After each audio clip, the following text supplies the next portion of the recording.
for the good of the nation. And what we see right now is just two polarizing parties in the Awami League and the BNP, two parties that have really dominated Bangladeshi politics over the last 30 years. As I mentioned before, I continue to be closely monitoring the situation and speaking with the caretaker government. I've also had the opportunity to speak with the military head of the government, Marine, on that as well.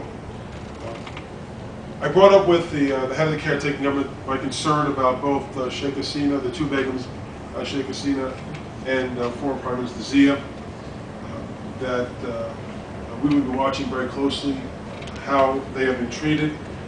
I believe that both should receive, and I expressed to him, due process under Bangladeshi law and not be charged, nor ought they be prosecuted under the Emergency Powers Law Act, but under normal Bangladeshi laws, under the normal Bangladeshi Constitution. I expressed to him that my belief that the constitutional law must be followed, that the personal safety of both women and their families needs to be respected, that intimidation and threats, in my opinion, only worsen the situation. I think it's important now for Bangladesh to show the world that Bangladesh is not the destabilized nation that it seems to be to the rest of the world. The elections, if the elections are not held by the end of 2008, I certainly think that will send that message loud and clear to the rest of the world. But the elections in and of themselves are not the end of Bangladesh's problems.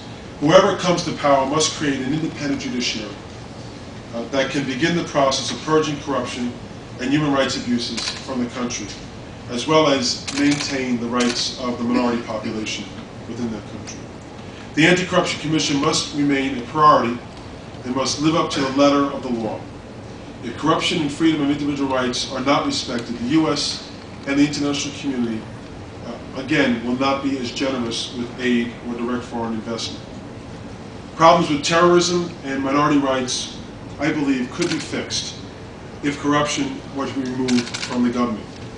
It's up to this caretaker government, working with the parties and the people, to hold free, fair, and credible, transparent, and peaceful elections. And there has been some good news in that we've been pressing for this as well, for the allowance of internal politics to take place again in Bangladesh. And the caretaker government has allowed for that. There's been a let up in terms of